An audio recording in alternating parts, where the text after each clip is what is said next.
क्या आप भी किसी बड़ी दिक्कत से जूझ रहे हैं? तो ये कजरी तीज की पावन कथा अंत तक सुनिएगा। जिसने एक निर्धन को धनवान बना दिया, वो माँ कजली आपकी भी किस्मत बदल सकती हैं। भक्तों, स्वागत है आपका गंगा व्रत कथा में। इस वीडियो में सुनेंगे कजरी तीज की मुख्य कथा और निमड़ी माता की लोक कथा, जो कई क्षेत्रों में विशेष रूप से पूजनीय मानी जाती हैं। तो आइए श्रद्धा से सुनते हैं कजरी तीज व्रत की पावन कथा। बहुत समय पहले की बात है। एक छोटे से गांव में एक गरीब ब्राह्मण दंपति रहते थे। उनका जीवन इतना कठिन था कि 2 वक्त का भोजन जुटाना भी उनके लिए चुनौती बन चुका था। फिर भी उस वर्ष ब्राह्मणी ने निश्चय किया कि मैं कजरी तीज का व्रत अवश्य करूंगी, चाहे कितनी भी कठिनाई क्यों ना हो। सुबह सुबह उसने अपने पति से कहा, सुनो जी, आज मेरा तीज माता का व्रत है। कृपया कहीं से मेरे लिए चने का सत्तू ले आइए। ब्राह्मण ने असहाय होकर उत्तर दिया, मेरे पास पैसे नहीं हैं। पत्नी ने दृढ़ स्वर से कहा, मैं ये नहीं जानती, चाहे कुछ भी करो, लेकिन सत्तू लेकर ही आओ। रात का समय था। ब्राह्मण मजबूरी में साहूकार की दुकान की ओर चल पड़ा। उसने देखा कि साहूकार और उसके नौकर गहरी नींद में हैं। वह धीरे से अंदर घुसा, पर उसे चने का सत्तू कहीं नहीं मिला। तब उसने सत्तू बनाने के लिए चने की दाल, घी और शक्कर सबको 1.25 किलो के बराबर तौलकर ले लिया। लेकिन तभी थोड़ी सी आवाज़ हुई और दुकान का नौकर जाग गया। उसने जैसे ही ब्राह्मण को देखा तो वह चोर चोर की आवाज़ में चिल्लाने लगा। साहूकार भी नौकर की आवाज़ सुनकर साहूकार भी जग गया और ब्राह्मण को पकड़ लिया गया। ब्राह्मण ने हाथ जोड़कर कहा, मैं चोर नहीं हूँ। मेरी पत्नी ने कजरी तीज का व्रत रखा है। मैं सिर्फ सत्तू लेने आया था। सत्तू ना मिलने पर सत्तू बनाने की सामग्री ले जा रहा था। आप तलाशी ले लीजिए, मेरे पास इसके अलावा कुछ भी नहीं है। ब्राह्मण की विनम्रता और सच्चाई सुनकर साहूकार की आंखें भर आईं। उसने भावुक होकर कहा, आज से तुम्हारी पत्नी मेरी धर्म बहन होगी। उसने न केवल सत्तू बल्कि आभूषण, रुपए, मेहंदी, चूड़ियाँ और बहुत सारा धन देकर ब्राह्मण को विदा किया। घर लौटकर ब्राह्मणी ने चांद को अर्घ दिया, व्रत पूर्ण किया और कजरी माता की कृपा से उनके दिन बदल गए। गरीबी दूर हुई, सुख समृद्धि आई और घर आंगन खुशियों से भर गया। तो बोलिए कजली माता की जय हो। तो भक्तों, पहली कथा ने हमें तीज माता के आशीर्वाद का महत्व बताया और अब हम सुनेंगे निमड़ी माता की कथा को, जिसमें एक बहू की आस्था ने पूरे परिवार का भाग्य बदल दिया। आइए कथा की शुरुआत करते हैं। बोलिए निमड़ी माता की जय। किसी नगर में एक धनवान सेठ और सेठानी रहा करते थे। उनके यहाँ धन दौलत की कोई कमी नहीं थी, लेकिन उनके जीवन में एक बहुत बड़ी कमी थी, संतान का सुख ना होना।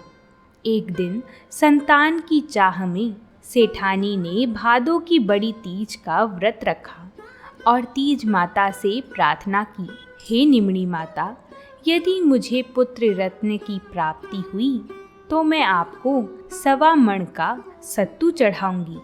माता की कृपा से 9वें महीने में सेठानी की गोद में प्यारा बेटा आया। परंतु समय बीतता गया और सेठानी अपना वचन भूल गई। फिर एक एक करके उसके 7 बेटे हुए, लेकिन उसने कभी भी निमड़ी माता को अपने वचन अनुसार सत्तू नहीं चढ़ाया। समय आया बड़े बेटे के विवाह का। धूमधाम से शादी हुई, लेकिन सुहागरात के पहले दिन ही आधी रात को एक विषधर सांप ने उसके बेटे को डस लिया और उसकी उसी वक्त मृत्यु हो गई। दुख का यह सिलसिला यहीं नहीं रुका। इसी तरह उसके 6 बेटे शादी के तुरंत बाद काल के गाल में समा गए। अब बारी आई 7वें बेटे की शादी की। सेठ सेठानी ने इस अनहोनी के डर से विवाह से इनकार कर दिया, लेकिन गांव वालों के समझाने पर भी अनमने मन से तैयार हुए। सेठ ने तय किया कि इस बार शादी बहुत दूर के गांव में होगी। सगाई की तलाश में सेठ दूर गांव पहुँचे। वहाँ उन्होंने कुछ लड़कियों को मिट्टी के घर बनाते और तोड़ते देखा। सब अपने घर तोड़ रही थी, लेकिन एक लड़की बोली, मैं अपना घर नहीं तोड़ूंगी।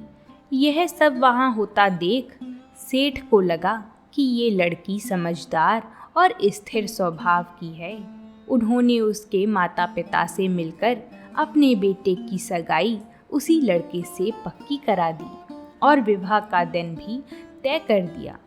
विवाह के बाद बारात जब लौट रही थी तो दुल्हन की माँ ने उसे विदा करते समय कहा, रास्ते में कहीं निमनी माता का स्थान मिले तो उनकी पूजा करके सत्तू पास लेना और यह कल्पना अपने ससुर को दे देना। यात्रा के बीच तीज का दिन आ गया। ससुर जी ने बहू को खाने को कहा तो बहू ने विनम्रता से कहा, आज तो मेरा तीज का व्रत है, मैं पूजा के बाद ही भोजन करूंगी। रास्ते में एक कुएं के पास निमनी माता का वृक्ष दिखा। गाड़ी वहीं रुक गई और बहू पूजा करने लगी। तभी माता धीरे धीरे पीछे हटने लगी। बहू ने पूछा, हे माता, आप मुझसे पीछे क्यों हट रही हैं? माता बोली, तेरी सास ने पहला पुत्र होने पर मुझे सत्तू चढ़ाने का वचन दिया था, लेकिन उसका दुर्भाग्य देखो, उसने वचन देकर वो निभाया नहीं।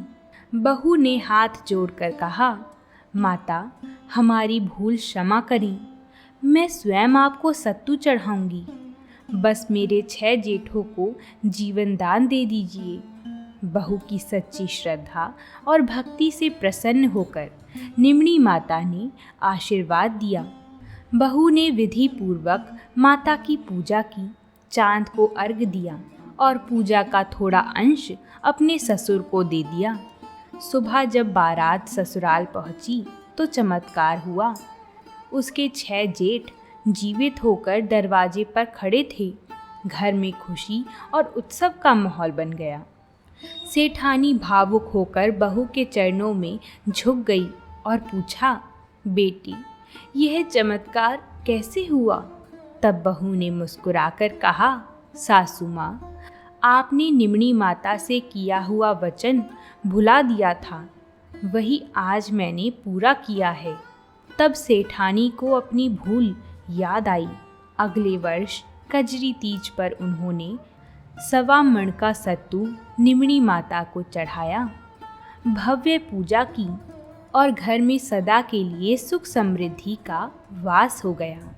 भक्तों, कहते हैं जो इस कथा को श्रद्धा से सुनता है उसके जीवन में सकारात्मक बदलाव ज़रूर आते हैं। आप पर भी माँ कजली की कृपा बनी रहे और जीवन में सुख शांति और समृद्धि बनी रहे। तो आज की इस वीडियो को हम यहीं विश्राम देते हैं।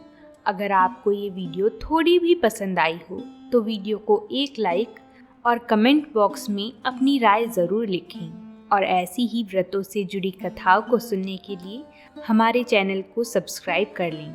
अब हम फिर मिलेंगे एक नई कथा के साथ। तब तक के लिए प्रेम से बोलिए जय माता दी।